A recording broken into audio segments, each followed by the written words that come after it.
At South Texas Health System, the health of you and your family has always been our top priority. It inspires us to be among the nation's healthcare leaders. We're proud to be home to the Valley's first and only freestanding children's hospital, the state's first dedicated heart hospital, the first behavioral health facility with private inpatient treatment, and Hidalgo County's first Level 2 trauma center. And we continue to transform healthcare, investing in advanced technologies and innovations to help you heal faster. It's that commitment to your health that has allowed South Texas Health System to build a reputation for excellence across 11 facilities, earning recognition for patient safety, cardiac care, robotic surgery, women's health, stroke care, and more. With our integrated network of nationally recognized facilities, freestanding emergency departments, physician practices, and outpatient centers, we are where you are, providing compassionate care and comprehensive services for you and your family.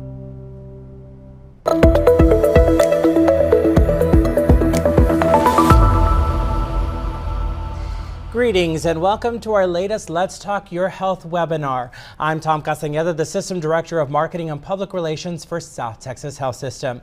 On behalf of STHS, thank you for joining us. To help improve your overall health, reduce your risk of chronic diseases, and enhance your overall quality of life, it's important to prioritize your physical, mental, and social well-being. So to help Rio Grande Valley residents get their health in check, South Texas Health System hosts these monthly Let's Talk Your Health webinars. By providing important information on common health conditions and strategies to protect your health, we hope you'll be able to improve your overall health and well-being.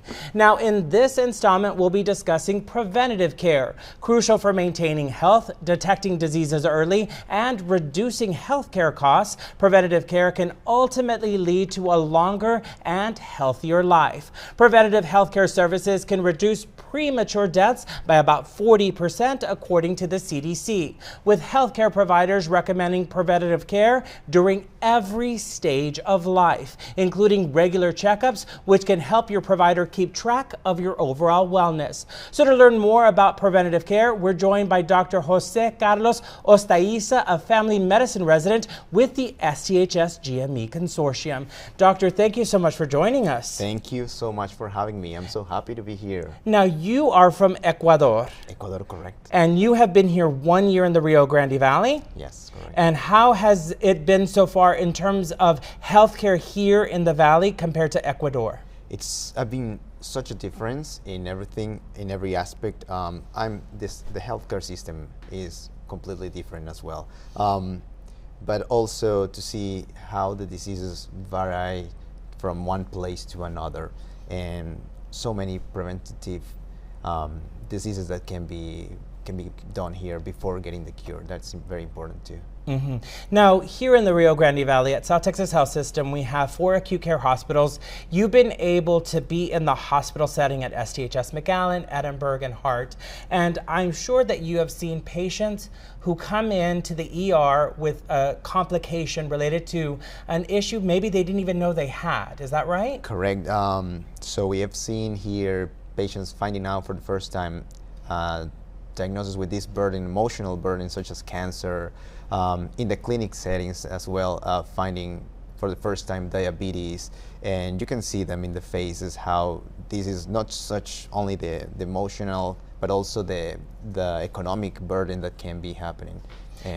And when it comes to preventative care for diabetes, heart disease, when you're dealing with obesity, which is a serious issue here in the Valley, if they were going and seeing a PCP regularly, their primary care physician regularly, those issues may have been caught, may have been able to be addressed earlier, right? Correct, and that's the reason that we are here, to be able to provide all this information so they can find by themselves, empower the people themselves to find this before getting to a disease. Mm-hmm. Mm-hmm. And unfortunately, here in the Rio Grande Valley, a lot of people don't have a primary care physician.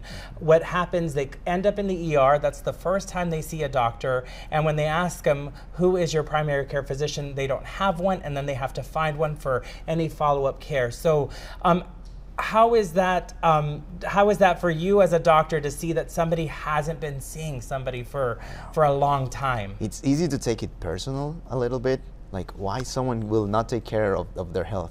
But on the other side, there are so many barriers, preconceptions, and one of the reasons that I'm here is to take those down and create more awareness and more knowledge about that. So, yes. And before the webinar started, you talked about how in everyday life, we are preventing injury by looking both ways before we cross the street, by wearing our seatbelt, by following the speed limit, things like that. But when it comes to our health, we're not taking that same sort of care. So it's about priorities, and we do it all the time. It's part of being human. We prevent all the time. We brush our teeth to prevent cavities. We go the way that you drive to respect everything. So it's just taking one step ahead on what is more important. Probably your priority would be your heart too before a cavity. But so we are gonna go and make sure that deep on that. that. You're taking care of the cavity, but you're making sure you're really taking care of your heart. Awesome. Yes. Or your blood vessels. Definitely. Or whatever it may be. Yes. Both. And education is very important, and you have put together a great presentation for us to really educate us on preventative care. Yes. Let's get started. Let's do it. Okay, so my primary goal here is going to be to provide simple, practical tools that you can start using right now and put it back in your hands, the power of prevention in your hands. So my first question for everyone would be, when was the last time that you did your annual check, or did you already do it? Today, we are already in December. I don't know if you had it. Let's start with the what, the why, and the how of the preventive care. So preventive care is a shield against illness, focusing on proactive measures to maintain the well-being and catch potential issues early. And it's about empowering you to live a healthier, fuller life. The main reason why we're doing this, because we stop disease before it starts or right when it's starting. And because of that, we can be able to reduce cost, reduce the emotional stress that we were talking about, emotional burden that it's to deal with a disease that is already advanced, that gets you in the hospital. Before that, we can do it at home with simple tools that I will try to share with you today. Also improves the quality and the quantity of life. And at this point, there's something that I would like to add. There's a difference between lifespan and health span, and sometimes people get to know a lot about they want to live a longer life, but they don't know the quality of life. So did you know that the health span in the US have been reduced to 62 years? So meaning that pretty much you starting getting sick when you stop working. In your golden years, it's the years that you're actually going to live sick. If we focus not only on the quantity but also in the quality of life, we will have a longer life, but also a life that we can use to go and be independent. Part of mainly the freedom is having the health. If you have, right now, according to the statistics, 7 out of 10 people at 35 years old are already diagnosed with one chronic disease. For example, obesity, depression, hypertension. If you have a room of 10 people at 35 years old, already 7 of them have one chronic disease. And this number gets even higher. It's 90% at 65. So 9 out of 10 are having already a chronic disease. It means that only one is living a quality of life. So that's the difference between health span and lifespan. Sometimes we focus, I would like to live 100 years, but I would like to live 100 years healthy. That's a different point. And then finally, I would like to see the different preventions that we have: primary, secondary. We also have tertiary and quaternary prevention, but we are going to focus only on primary and secondary. And the primary prevention are all of those things that we do to find the disease, to prevent any disease to happening. And the secondary is to find it before they do complications. Those two are principally the reason of primary and secondary. So let's start with the primary prevention. So we're gonna go with some of the healthy lifestyle habits. And here we are the foundation of the preventive health. There's our small, consistent choices to lead significant long-term benefits. We would like to see consistency more than intensity, always consistency. January is about to come, and we will see a lot of people fully motivated, and they want to go all in. They are going to change the diet, start doing physical activity, and doing all, and January stops, and all the habits, the good habits stops. We don't want intensity, to go intense all in. No, we want small consistency change across the whole year, across your lifespan. So we have 6 pillars. That's what we call in medicine the 6 lifestyle of medicine pillars. The first one is nutrition. What we want is whole foods, mainly here. The second one is physical activity, constantly moving all the time. The third one is sleeping. The fourth one is stress management. The fifth one is sociality, and the last one is avoid harmful habits. And the habits, harmful habits, sometimes we focus a lot on alcohol, tobacco, and other drugs, but we have been seeing increase that the time on the screen time, all the time on the cell phone, that's also a harmful habit to take nowadays what's happening. So let's go dive in on each one of these and what we can do. I would like you to have already an idea of coming out of this, what am I going to change right now? So first one is nutrition, and over here we have a picture of a variety of things, and what I would like to see in your plate, it's color. All the colors. I want to see red, I want to see yellow, I want to see green, all the colors, variety. And those mainly will be with half of your plate with vegetables and fruit. A diverse array of colorful vegetables and fruits will provide all the carbohydrates, all the vitamins, the minerals, and the fiber that you need for a good nutrition. The second one would be embracing the whole grains. I would like to see oats, brown rice, quinoa in there to sustain your energy and your digestive health. And finally, reduce sugary drinks. The main one to go is water. Choose water. Doctor, I cannot really drink water, I need some taste. Well, let's go with unsweetened tea. And if you tell me, no, I need the pop in my mouth because I've always been drinking sodas, then maybe a sparkling water will do it. But there's always a way. Remember, always consistency before intensity. And sometimes what we would like to do in nutrition, it's not to do all the changes at the same. One change at a time. Maybe your change would be drink more water and that's it. Maybe your change would be increase veggies. We don't like to restrict at the beginning. What we would like to do is give you something else. We don't like to take all the bad things for you.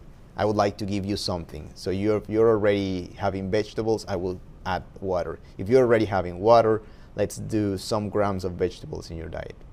The next one will be the physical activity. Move more and live better. And for the physical activity, it's the cornerstone of preventive health, reducing the risk of numerous chronic disease. The goal for this is 150 minutes a week of moderate intensity or 75 minutes a week of vigorous intensity, vigorous workout activity. The thing about exercise snacks are incorporating activity throughout the day. So most of the times what we hear is that the people saying that they don't have time to do it. But you don't really need to have a lot of time to do exercise. These exercise snacks is something that has been coming in the research area. That sometimes if you just do 1 minute of squats, just 1 minute, you make a stop on working. And instead of taking the phone to check social media, you do 1 minute nonstop of squats and increase your heart rate for that minute. And you do it 3 times that day, that's enough to cover for, that's a simple way to solve the lack of physical activity. Some other simple daily movement ideas would be like the picture here, go through the stairs, park away and walk to your place of working. try to avoid the short way to getting to any place. Take the long way, go outside. Or maybe after you finish eating, take a small walk in that lunch break. Finally, movement is medicine. It has been proved that increases your longevity. It makes you healthier. It makes you breathe better. It makes you go better to the bathroom, everything. It goes for everything. Sleep, stress, and social, the 3 S's of the lifestyle. The quality of sleep and effective stress management are vital for mental clarity. What we like is 7 to 9 hours of sleep. Less than that can increase the risk factors of several diseases. The social connections, we as humans are animals of groups, so we need to be with other people. We need to talk. Loneliness is one of the biggest epidemic that is happening right now. Breathing breaks. I know that these may sound like kind of new age, but actually breathing makes changes. The way that you breathe, make a stop, take some deep breath, deep breath for 4 seconds, hold it for 4 seconds, breathe out for 4 seconds, hold it for 4 seconds, or change breathing only on one nostril, switch to the other. Also meditation. And meditation doesn't have to be something to go to do yoga or something like that. You can actually just do mindfulness meditation. It means be focusing on the present moment, not thinking about the past that brings out depression, not focusing on the future that gives you anxiety. This moment that we are living, it's the only thing that is happening. I can be wondering about and feeling sad because I forgot to say something on the last slide, or I could be anxious about what is the next slide that is coming. But what I know is that this is the only moment that is happening. It's not going to happen again, so I may enjoy my present. It's my gift, the present moment. So now, right now, I would like to tell what is in each age of their stage of life, what is going to happen if you go to the doctor, what are we going to be looking for and different on all of these moments. And let's start on the peak of health, 20 to 30s. And at this moment, it will be establishing the foundation of a preventive care. Everything will be based on your risk factors. Blood pressure, we're going to check your weight and check your BMI screening if there is any risk of obesity or anything. We're going to be checking your cholesterol if you need it, if you are at risk. If not, it's something that the talk with the doctor is not going to happen. At 21 years old, we would like to do the pap smear on the female, and then we will do every 3 or 5 years, depending on what way are we doing. Also, depending on the risk factor and sexual behavior, we'll do STI, HIV. They will talk about what is your tobacco and alcohol use. We will discuss domestic abuse, domestic violence, or preconception counseling. And finally, the mental health screening. So at this moment, you know that the first reason of mortality for anyone of our age would be traumatic injury. And that's why before coming here, we need to put a seatbelt, because it's a prevention. The seatbelt is the prevention for this first cause of mortality. But the second cause of mortality for this group age at the 30 is actually suicide. That's why the doctor is going to be asking you about your mental health. How are you feeling? Will be a screening about, is it difficult for you to sleep, to eat, to do any activity? So that's a big part of the screening. Let's go to the next one. 40 years old, the screening of ages, we will look for diabetes, cholesterol, again, about looking for risk factors. And at this time, the female, we will do the mammogram. We'll do also, up to 45 years old, the colon cancer screening and the prostate. And these two is actually a discussion with your doctor. One barrier that we find on everyone is actually that some males will not go to the doctor because of what's going to happen in the prostate screening. And it's not mandatory, the rectal exam. It's not a thing. The colon cancer is not going to happen colonoscopy for everyone. It depends on the risk, and it depends on what the person is going to, so will choose. So there are other always options here. The golden years of 65, it's maintaining health and independence. At this moment, we will check for bone density, vaccinations completed, especially the shingles, la culebrilla in Spanish that is called, the cognition check, thinking about all the memory and thinking problems, and fall risk assessment. Evaluate the balance and strength to implement strategies preventing fall and injuries. It's about what the age avoid the pass of the years. Finally, for throughout life, we are going to look about the vaccinations. Every year, especially on risk factors, more than 65 or chronic diseases, very indicated the flu vaccine, but everyone else can also have it. The Tdap, the tetanus, diphtheria, pertussis vaccination, the COVID boosters or travel immunizations. It's individualized, the immunity, the vaccinations for every adult, and pretty much is going to be decreasing the transmission and the complications, mainly the complications of everyone. Finally, I would like to talk about what I've already said a little bit, the barriers and how to overcome the barriers of these, why people would not do the preventive. And the first one would be feeling fine. That idea of feeling fine, we have to remember that actually most of the chronic diseases will not give you any symptom. Hypertension will not give you any symptom. And then the most common symptom for hypertension would be mainly abdominal pain. Sometimes people think that it's headache, sometimes people think that it's when you bleed through the nose, but the most common is actually abdominal pain.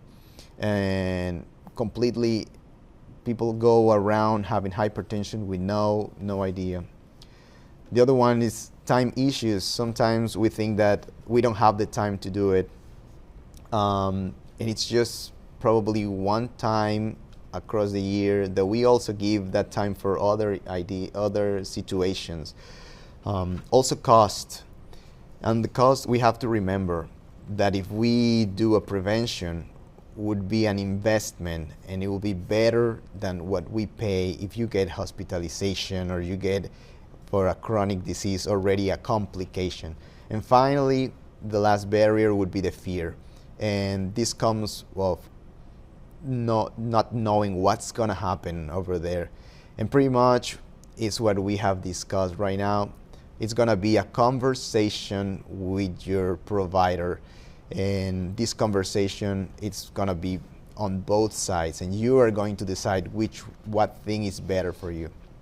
So my recommendations for these would be set reminders. Remember that at the middle of the year, at least you already should have your appointment. Look for what are the clinics nearby and what are the things that you would like to address, mainly based on your age.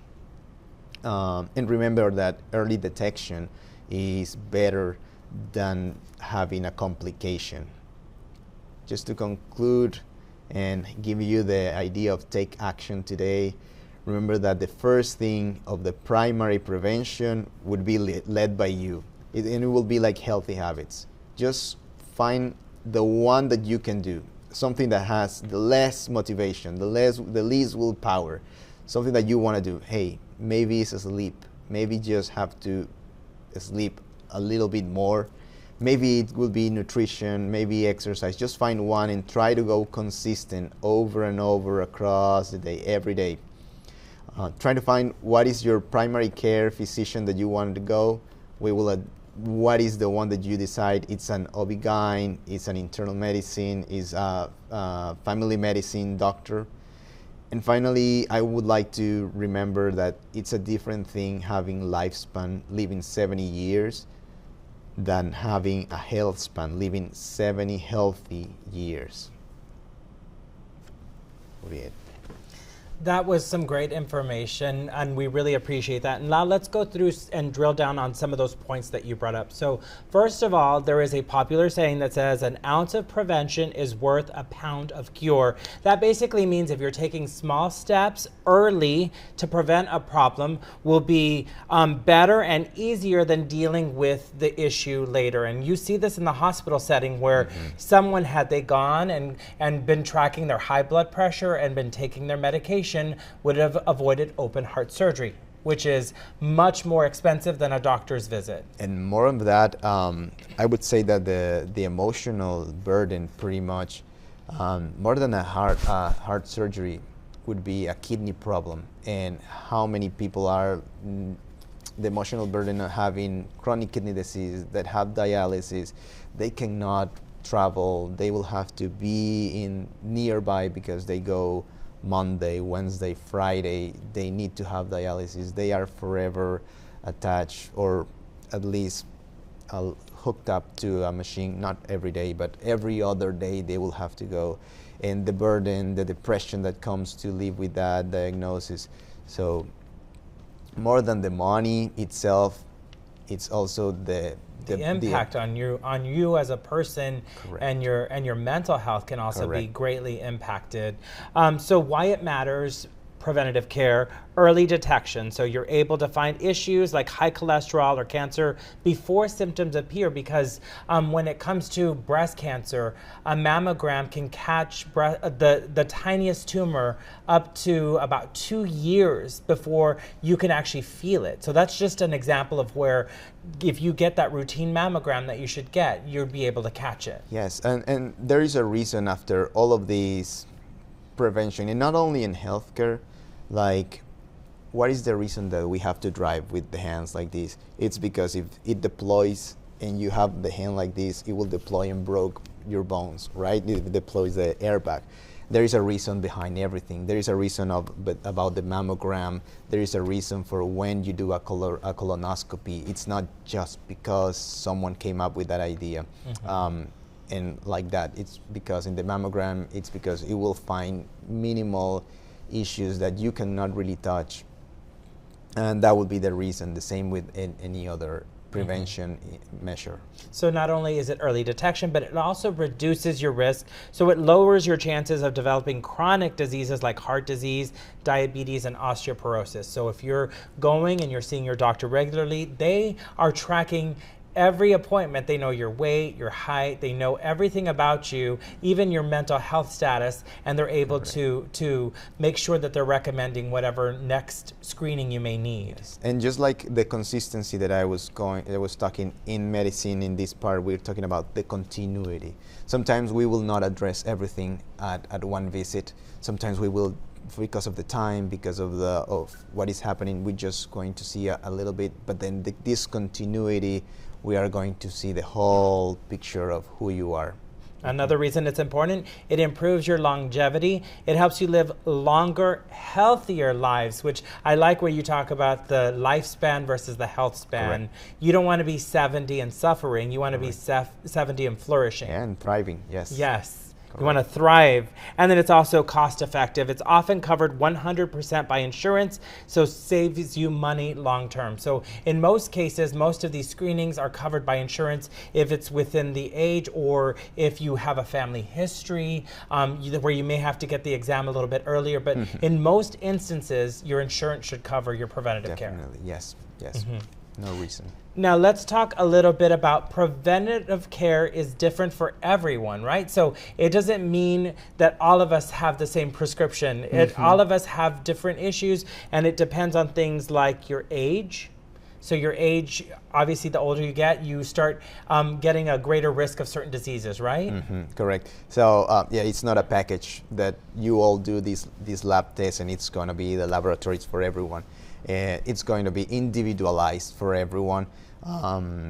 at certain age you have different risk factors for developing different diseases. So yes, it will be individualized. That would be the reason. Mm-hmm.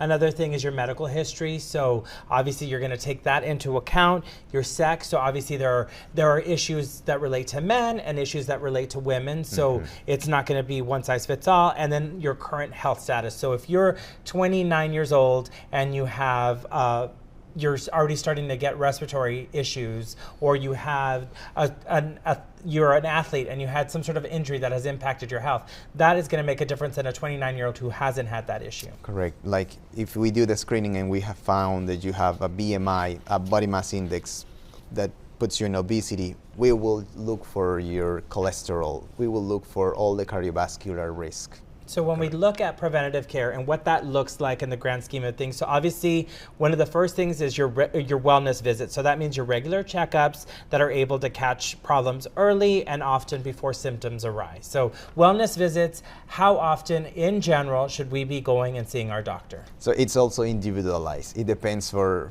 in every age. We would like to see if you don't have any risk and if you don't have any disease already diagnosed, at least once a year. But then if there are several risks, we will do it like every 6 months. Every 6 months. If you're in a heavier risk, it's every 3 months. Correct. But at least go to your doctor at least once a year, because they'll be able to track something and tell you, okay, I need to see you in 3 weeks, I need to see you in 3 months, Correct. in 6 months, or I'll see you you're next good year. until next year. Correct. Right. And then now screening. So obviously some of the really important ones, the blood pressure screening, cholesterol, your blood sugar level, your BMI, and then there are obviously specific cancer screenings. But the blood pressure is one that I don't think people really understand, that you can be living with high blood pressure and not know it. And some people understand that they have the high blood pressure and they minimize it because they don't have symptoms. But we are not treating the symptoms of what you feel. What we try to give you is that health span. It's what it does, the blood pressure. It's damaging your kidneys, it's damaging your vessels in your heart, the blood vessels in your brain, in your eyes. It's that slow damaging that it's doing. That's the one that we want to prevent. Not really if you don't have, I feel fine because I don't have a headache. No, we want to give you that lifespan, that you can live longer and healthy, because you don't have kidney problems, because you don't have a myocardial infarction. The other one is cholesterol. So your cholesterol levels, that's something that you really need to be paying attention to, especially with the diet that we have down here in South Texas. Yeah, we eat a lot, we eat big. But the cholesterol is mainly for the cardiovascular risk and the vascular part, that it can deteriorate in all the body. Yeah. And then obviously with the prevalence that we have of diabetes, we're also talking about your blood sugar levels and making sure that you track them. And I know at South Texas Health System, we do a lot of community events, and it is really important to just, even if you just get one little reading and it looks a little off, you can say, you know what, I should go and see my doctor. One of the things that I really value about the South Texas Health System is all these group supports that can put you with other people that are going through the same thing that you're doing, like the diabetes group. There is the stroke support group. There's one for Parkinson's. Yes, so that's very valuable for social and also for doing all this prevention and avoid this. Now, another thing that will happen during your doctor's visit is obviously there's some counseling. So there's some guidance on healthy eating, on physical activity, stopping smoking, and reducing your alcohol intake. So those conversations will be happening with your doctor. Definitely. There's always the asking for permission. Are you ready for doing this? We have a conversation. Can I talk to you about your weight? Because we always want this to be a friendly conversation with the patient. It's not a lecture, yeah. Correct. If the patient is not ready to talk about, I know I drink and I don't want to talk, maybe it's not the time to touch it. We will discuss it again when you're ready. It's not the best for you, I just want you to know, but when you're ready. So yes, it's going to be a conversation, not a lecture, as you said it. Yes. And then the immunization, so obviously keeping your vaccinations up to date. And I think that's really important because we're getting into flu season.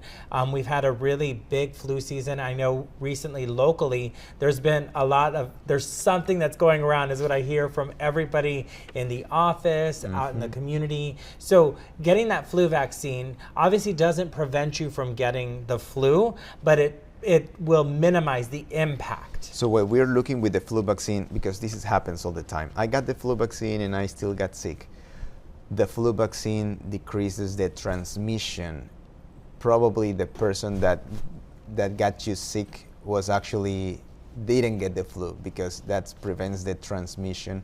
And the other one prevents the complications. We don't want you to have a pneumonia from that. We want you to, if you got it, just a small one, just small flu. And then we have lifestyle monitoring. So that means discussing your habits like your diet, your exercise, smoking, and alcohol use. So you're monitoring your lifestyle at that time. So we are looking for all of those things that that could be wrong habits for you, and how do we can change it. Yes, we will give you ideas of how to reduce, minimize, and completely get out of tobacco, alcohol, or any other drug use. Yeah. Now, why is understanding and knowing your family history when it comes to your health so important? Yeah, so the familial history is very important because there are a lot of diseases that are linked, that runs in the family, and pretty much are the main causes of mortality and morbidity in the U.S. So all the cardiovascular problems, most of them runs in the family. The hypertension, the obesity, the diabetes type 1 or type 2, both of them are run in the family. So it's important to know what's coming, what had your dad, your uncles, your mom, on both sides. Also cancers, there are a lot of cancers that are linked to familial genetic that it can happen. And then when we talk preventative care, we've been talking a lot about the physical part of it, but there's also the mental health. And I know that you mentioned it in your presentation that one of the things that you also discuss is the depression, anxiety. So you have that conversation. So it's also important to take those steps for your mental health as well, to protect your mental health. Yeah, so we are not robots. We are a mix of whatever happens in my body goes to my mind, and whatever happens in my mind will affect my body. So knowing that it's a mix, you understand that the stress that you are living with will also affect your heart, will also affect your blood pressure, will also affect any other. Even it's linked that living situations with a lot of stress will increase the risk factor of cancer, as it can happen. The research has proved that. So yes, the mental health is a very important part. And I like that you talked about breathing break. So taking the moments to do some breathing, and some simple box breathing like you mentioned. So it's you basically visualize a box and you go 4 seconds, breathe in, hold. 4 seconds, hold, 4 seconds, breathe out, 4 seconds, hold. And then just follow that. And taking those moments really help you. And then meditation, as you mentioned, doesn't have to be going to a yoga class and doing all the movements. It can be as simple as doing some simple Tai Chi moves in your own office, just doing the hand moves and the breathing and concentrating. Correct. It can be as simple as I'm driving and I'm focusing on the road. I'm not just thinking on, sometimes you get to the car and you don't remember anything of what happened until you get to your home. Sometimes can it be just being present in the moment and realizing what you're doing, finding what are the good things that are happening in your life, being grateful for, ooh, you know what, I have a car, I can move around, I can see what's happening, finding what is the good things that are happening in life, not just give it for granted. And so we talked mental health, we talked about the physical health. Another part, obviously, aspect of physical health is eye care as well. So I don't know if people really, I was in college when I realized I needed glasses. Oh. Yeah. And it was because I was finally in a classroom that was one of those really huge 300 people classrooms, and I'm at the back and I was like, I can't see the board, but I hadn't really gone to the eye doctor before that. So making sure that you're also paying attention to your eyes. Yes, definitely. The visual part, it's a very important part. Is imagine yourself that you cannot, when you were a kid and you play, not gonna open my eyes. Same thing. Imagine yourself that you are slowly losing that ability. So definitely go to your primary care, and then it will drive you. One of the things of a screening in the children that we haven't discussed here will be doing that, reading the letters to a certain distance. So it's very important, that screening too. See if you have that 20/20 vision or not. 20/20, correct. And then there's also preventative dental care, so paying attention to your teeth, because there are issues with your mouth that can affect your entire body. Correct. Basically, even the way that you chew, like over here, the bacteria that grows, if it's the good one, the wrong one. Sometimes the infection around the teeth, you don't feel anything, and then you need other procedures. But yes, definitely. We are not separated parts, we are a whole. And then let's talk a little bit about some of those common health problems that we see here in the U.S. and why prevention is so important. So heart disease is the leading cause of death in the United States for men and women. Heart disease is something that we really should not take lightly. Correct. And sometimes it's not the heart at the beginning. Sometimes it's the hypertension that leads a complication in the heart, or the diabetes that leads a complication in the heart, or a pulmonary problem that ends up on a complication in the heart. So many things that can affect the heart and can be prevented if you have the right way going to your primary care. And when we talk about cancer and all the different types of cancer, but that's where early detection comes into play, because the sooner you catch it, the more treatment options you have available to you, and hopefully the higher likelihood of surviving it. Correct. And cancers such as breast cancer or the cervical cancer in the women, they're very important. That's why we have these preventive measures. Lung cancer, if you are a smoker and you go to your primary care, one of the things that we'll discuss in that conversation that's happening, it will be how much time have you been exposed to the tobacco, and maybe you qualify to have a CT scan or an X-ray to find, just to check how it's going, depending. And I know SDHS McAllen offers a lung cancer screening for $85, I believe is the price for it. That's a cash price that you're able to get if you're within that risk group where you need to get that screening. But it's also important to note that secondhand smoke is just as serious of an issue as an actual smoker. So if you have a family member who's been smoking around you your entire life, you can also still be at risk for lung cancer. Yes, definitely. Both need the screening. And then let's talk about chronic lower respiratory disease. So that is the fourth leading cause of death in the U.S., COPD being the fourth leading cause of death. So our respiratory system, and paying attention to it. And I know when you go to the doctor's office and they put the stethoscope to the back and they kind of listen and they make you cough, or they listen to your breathing, that's really important, because you really are seeing all of those things. You're hearing, whether it's a whistle, any different type of sound in any tone can indicate a different issue. Right. So it's like whizzing crackles, anything that it sounds harder, lower. Yeah, we will differentiate, and that will be the first alarm, and then probably we will do the workup. But yeah, COPD, so many things like inhaling anything that is happening. If you live in an environment with a lot of toxins in the air, pollution. But mostly smoking. Smoking, it will be the first reason for COPD.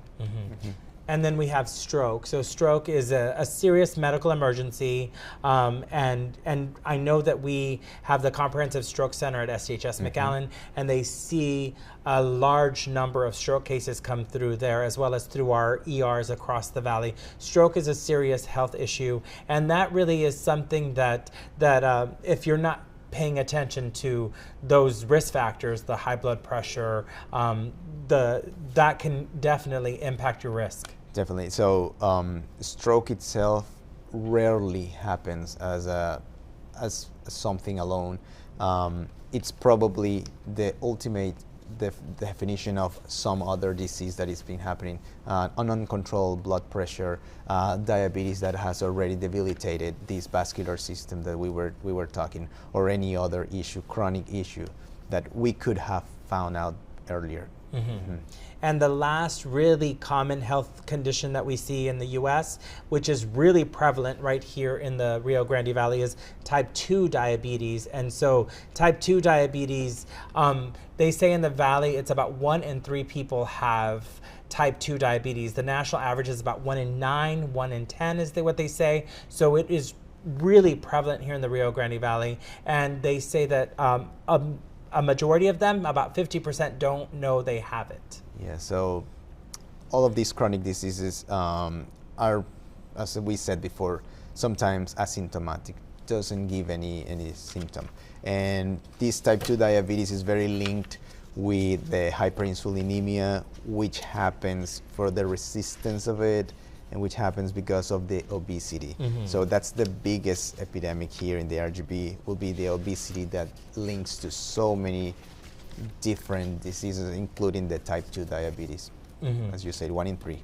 Yes, and so when it comes to preventative care, it's always important to remember, obviously there's the basic preventative care that all of us should be paying attention to, but then women have specific needs when it comes to their health care. And then we're also talking about children, so making sure that kids are also, that you're following as a parent, all of the preventative care that you need for our children. And we can't forget our kids, they are the future. Yes, definitely. So as we said, it was individualized. The vaccines will be different for the kids. They have their own schedule of vaccinations. That would be the first thing. They also go through different things about the eye visit, the respiratory. So they have a more comprehensive sometimes than the adult at no risk at 20 years old. And when we were talking about preventative care, we obviously have been talking about your relationship with your doctor. So obviously seeing your doctor as often as is required and all of that. But I like that you touched on that primary preventative care part, which is what you can do at home. And that's really important. So diet and exercise, they say, are the 2 most important things that you can do for your health. So when you were talking about the nutrition playbook, you talked about basically making sure that half your plate is veggies and fruits. You want it to be colorful. Yes. So a lot of color. Colors. So if you have everything blend, potatoes, pasta, bread, those things that look white, not too much of those. What we want is veggies, green. I want to see tomatoes. I want to see carrots. I want to see all the colors. I want it colorful. Is it true that if you eat a salad, if you eat greens first, like let's say you eat the salad before the rest of the meal, that it actually helps with your blood sugar levels? Is that true, that it helps kind of keep them lower? It's a good trick to give you, because you prioritize eating that first, then you get kind of full, and then you will do whatever you want to eat next. So what I was suggesting is, we don't want to restrict. I don't want to tell you, hey, stop eating that much of your bread. Yeah, you eat your bread, but first let's focus on your veggies and your fruits, and then maybe we can go through everything you want. I don't want to take things at the beginning. I want to give you. Yeah, so eat more. Yes, you can have the red meat, but let's go ahead and eat a good salad first, and then maybe you won't be as hungry for as much red meat. And portion control is really important. And unfortunately, here in the Valley, if you go to a restaurant, those portion sizes are huge. So it's really as simple as, I'm going to eat half the plate and take half home. Yes, correct. That's a good strategy. So that you need to know what is your priority and what is your motivation. You have to remember it. Yes. Yeah, we have our South Texas Healthy Living Program, and Patrick Wooden, our Director of Nutrition Services at McAllen, always talks about your stomach being the size of your fist. So this is how big your stomach is. So if you are eating more than this, your stomach is slowly expanding over time, thinking that you need more food, and therefore obesity becomes a serious issue. Yeah, so there's and with that one, I don't know if he mentions it, but that's a strategy on how much you eat. Like, your meat should be your palm, as thick as your palm, and have your veggies as much as you want, and then a little bit of oil. And how you measure everything with your fist. It's a good strategy also how to balance control your dosage. Yeah. So you're gonna come back another time, and you're gonna I'm gonna prepare a bring plate for us, right? Just to make sure we know exactly how much we should be doing. And then you talked about obviously the importance of exercise, and that goal is 150 minutes of moderate intensity aerobic exercise a week. If you break it down by day, that's 30 minutes a day. So that's a simple walk around your block. And when we talk about it, you don't have to do a marathon. You don't have to climb Mount Everest. It really is taking a brisk walk around your block for 30 minutes a day can make a big difference. And what we want is moderate. And that's the main part, because you can go and walk for 30 minutes. But what I would like you to see that you are a little bit, your heart rate goes a little bit up. Yeah, you can just do walk. You can just a brisk walk. So we say brisk walk, which means you're kind of, when I was in college, I took a power walking class where you're really using the entire body when you're walking, which if you're able to, you can, now with YouTube, you can Google power walking, and that might be a good way to really get your, all of your body involved in the walk, not just your legs. Yeah. Definitely. And then we talked about the importance of sleep. And I know sleep is essential. And I think that's one of the first things that we neglect. When we get busy, when we're in college and we have to cram for that exam, we say, I'm going to pull an all-nighter. Yes. But sleep is essential. And sometimes you don't need to do diet. Sometimes your diet should start with sleeping more. Because a person that, let's say that you're sleeping 4 hours, you wake up and your body tells you, I need energy. And because you didn't sleep enough, you are eating more now, and then you get obese, and then you cannot sleep because you cannot breathe good. So it's a vicious cycle that happens. Sometimes your diet should start with just sleeping a little bit more. All right, so now let's go back to our relationship with our doctor and how do we get started. So the biggest thing that you can do right now is schedule an annual physical or wellness visit with your primary care physician. That is step one, especially if you have not seen your doctor in more than 2 years. Correct. That's the first step, right? We are in the last month, 2025. Let's do that, your annual visit in these last weeks. If it cannot happen, well, let's do it 2026 is starting with the right way. Yeah. And one nice thing that you can do is make it around your birthday or around like a holiday or somewhere where every year my birthday, I make sure you have. It's a kind of like your alarm. A gift to yourself. It's a gift to yourself. It's a gift to yourself. We're talking Christmas. Here's your Christmas present. You make the appointment today for your birthday, or sooner if you can, but that's your gift. And then obviously you're going to have that discussion with your doctor in terms of your age, your gender, family history. You're going to determine all the potential screenings you need to take and all the vaccines if you haven't had them, making sure that you're all up to date with all of your vaccines.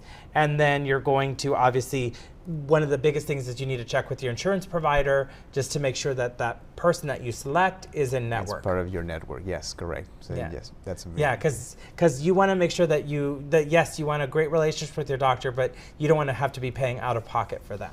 So some tips on choosing a primary care provider. So first is ask around. So it's good to talk to your friends, talk to family members about what they think about their doctor and if they would recommend them for you, right? Yeah, the one from mouth to mouth, it's the best way. Yes, the word of mouth is going to work. Also, mapping it out. So you don't want to, if you live in Mission, you don't want a doctor in Brownsville because you're not going to be able to see them that often. So you want to really try to map it out and make sure that you have somebody local that you can count on to go to whenever you need a follow-up visit or whatever it may be.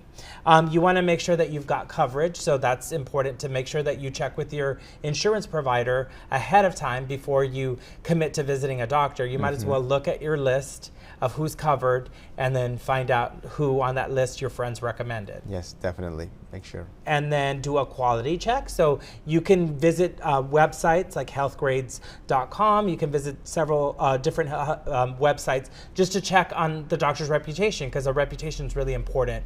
Yeah, but as you said, very well like Medicare.gov. Sometimes Google you can go Don't go to just Google. Yeah. You have to look at a reputable site like Medicare.gov or Health Grades or one of those where they have some more reputation information. Correct. And then call or visit the potential doctor's office. You can actually go and visit them and check it out and see. There are times when you may not like the receptionist. They may not be the nicest person, and you're like, I don't want to have to deal with that personality. Remember, there is a relationship that you're going to establish for a long time. Yes. And lastly, you just really want to make sure that you get to know your doctor. So when you go, really get to know them, understand them, and if they have a specialty, if you are older and they have experience with geriatric care, or if you're an athlete, they have a background in sports medicine. Finding that one so that you are able to click and work well together. Right. The gender itself, which one you want to go, if you need the OB-GYN, if you need something like more specialized, maybe internal medicine would be your primary care. Yes. All right. Well, this has all been really great information. So what is your final piece of advice that you would tell anybody who's watching right now? So let's finish with, first of all, you can do the change right now, and the change should start with your healthy habits. Just choose one and be consistent, and then get your annual visit. That will be my two. He gave two. I asked for one, he gave two. So start working on one, baby steps on one, whether you choose nutrition or whether you choose sleep or whatever it may be, that one, and then get your annual visit. Correct. All right. Well, thank you so much, Dr. Ostaisa. We really appreciate you. Thank you very much. Thank you for having me. And that officially concludes our webinar. Thank you for joining us. We hope you will continue to prioritize your health and the health of your loved ones. We hope to see you for our next installment of this Let's Talk Your Health series on Tuesday, January 20th from 5:30 to 6:30 p.m. when we will discuss maternal health. Like and follow the South Texas Health System Facebook page for more details on our future Let's Talk webinars. And if you'd like to see our previous Let's Talk seminars, all you have to do is visit sthsletstalk.com. Until our next seminar, stay healthy, stay safe, and please prioritize your health. At South Texas Health System, the health of you and your family has always been our top priority. It inspires us to be among the nation's healthcare leaders. We're proud to be home to the Valley's first and only freestanding children's hospital, the state's first dedicated heart hospital, the first behavioral health facility with private inpatient treatment, and Hidalgo County's first Level 2 trauma center. And we continue to transform healthcare, investing in advanced technologies and innovations to help you heal faster. It's that commitment to your health that has allowed South Texas Health System to build a reputation for excellence across 11 facilities, earning recognition for patient safety, cardiac care, robotic surgery, women's health, stroke care, and more. With our integrated network of nationally recognized facilities, freestanding emergency departments, physician practices, and outpatient centers, we are where you are, providing compassionate care and comprehensive services for you and your family.